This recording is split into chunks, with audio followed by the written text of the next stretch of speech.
Welcome back. Whenever you register somewhere and you're logged in, then a token is sent to your device.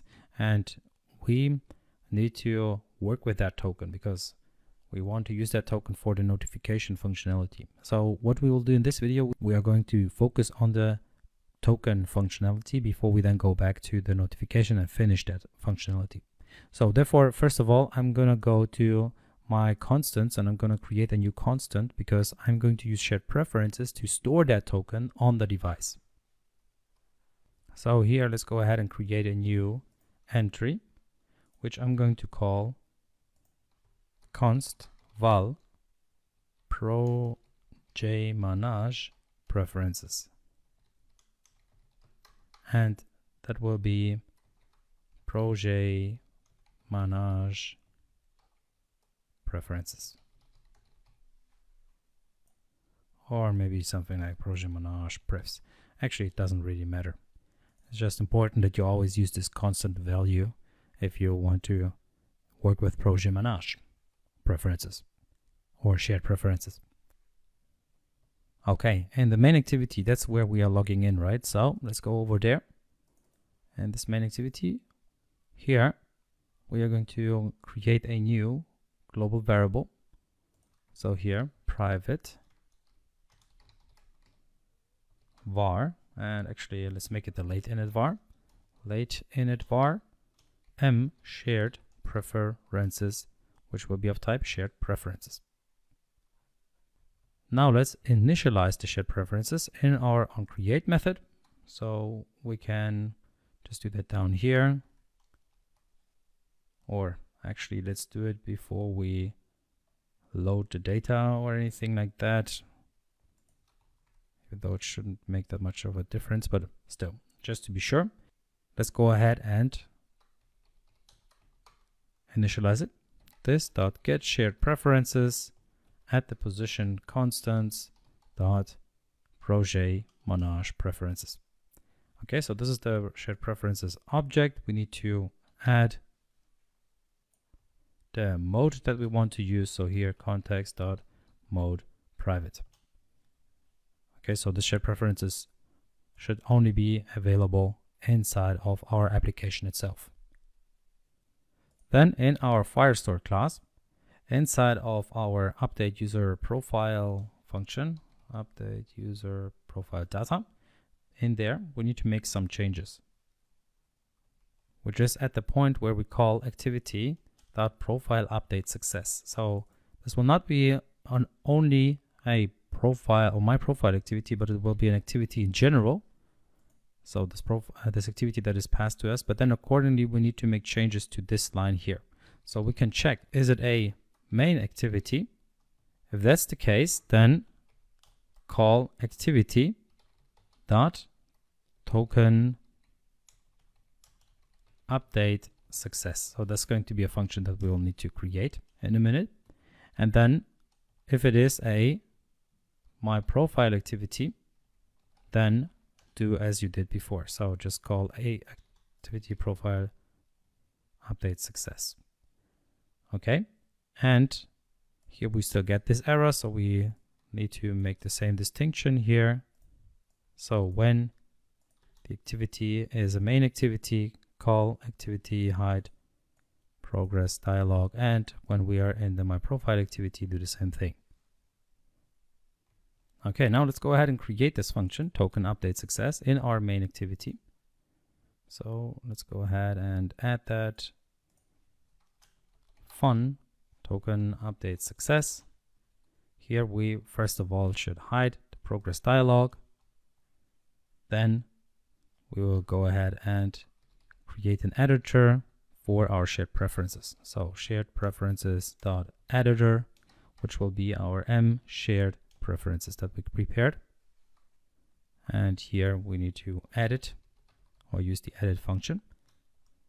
And then we can use that editor to put information into it. So editor dot put boolean, and it should be constants dot fcm token updated set to true. Now you might wonder, FCM token updated, well, we don't have that yet. Well, let's add that in here as well. So const val FCM token updated,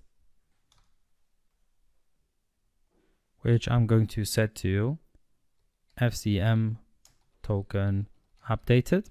And then we need another constant here, val FCM token,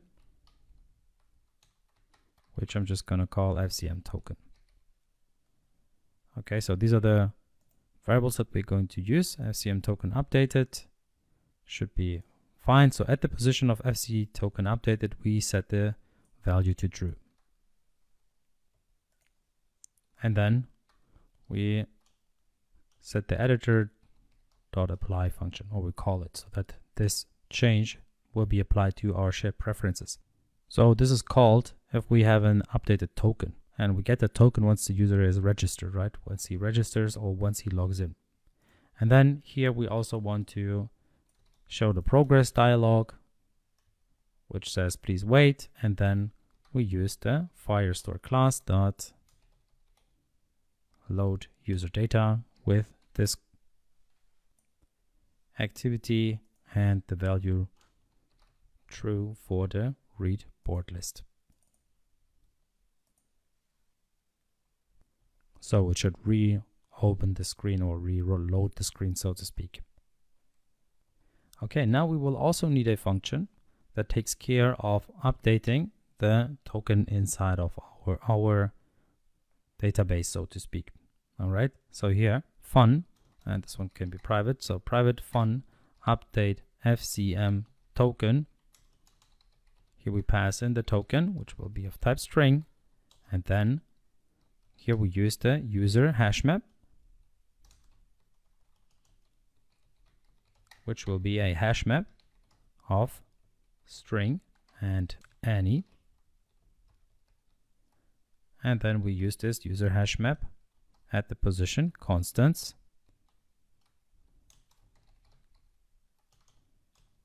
dot FCM underscore token. So if you look at the user here of the model user, you can see that we had this value called FCM token, and you might have wondered what the heck this was for.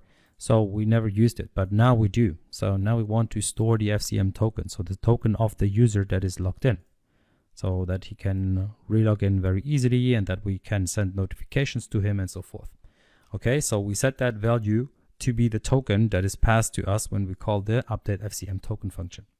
And then we also want to show the progress dialog accordingly and update. So Firestore class dot update user profile data with this activity and the user hash map that we just prepared. So this function will take care of updating the FCM token. And now we can get the FCM token from the shared preferences. And that will be in our onCreate here. So that is where we get the shared preferences. And once we have the shared preferences, we can now, of course, use the val token updated equals m shared preferences dot get boolean at the position constants dot FCM token updated, and the default value will be false. So this variable is used to get the value whether either the token is updated in the database or not. Okay, and then we check if the token is updated, then we will show the progress dialog with our please wait statement. So we use the string once again here, and then we use Firestore class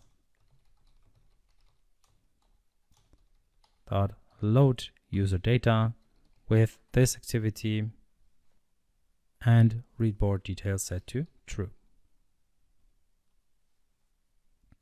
And otherwise, so if token updated is set to false, then we will use Firebase instance id dot get instance dot instance id dot add on success listener with, and here by the way we need to import Firebase instance, or yeah, write it correctly and then import it. So here instance ID with the add-on success listener, and this should be the main activity. And then what do we want to do here? Well, we want to update our FCM token with instance id dot or id result dot token. Okay, so by using this, and by the way, id result or instance result is what we get from our function here. Okay, so we get the instance result from this call here.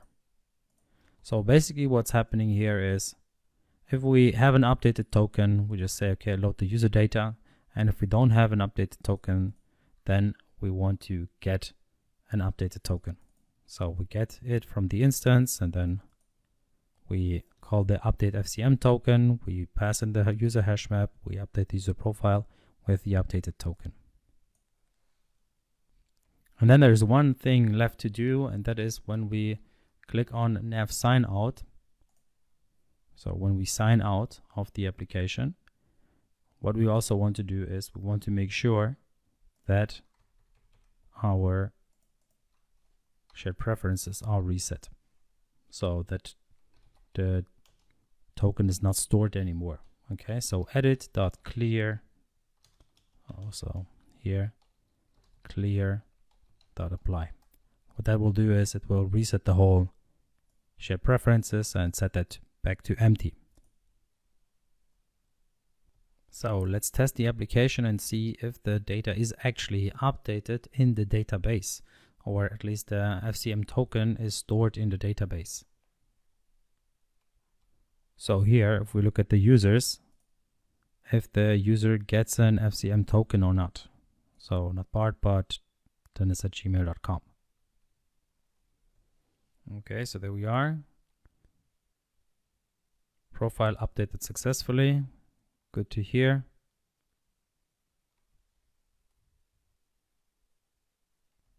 And as it seems, we are not closing the dialog yet. So at some point we're still not closing our dialog there. But if we look at the database, we can see that I have a token here now. So updating the token worked, but we still need to close the progress dialog. And as it seems, I was missing a hide progress dialog inside of our update navigation user details function. So here you need to add that line as well. It's inside of the main activity. So I checked the flow, by the way, if you wanted to know how to figure that out. I checked the flow of our application. So each time that we show the progress dialog, we need to make sure that whatever calls we do afterwards, so for example, get boards list, this function needs to close the dialog as well. So here, add-on success listener needs to at one point close the dialog. So as this doesn't do it directly in here, it needs to do it in one of those calls. So for example, in the on failure listener, it needs to hide the progress dialog, but also in the populate board list UI, I need to make sure that the hide progress dialog here is also called. Okay, so that's it for this video. And in the next video, we're going to do some more notification stuff. So finally getting the notification running. Yeah, see you in the next one.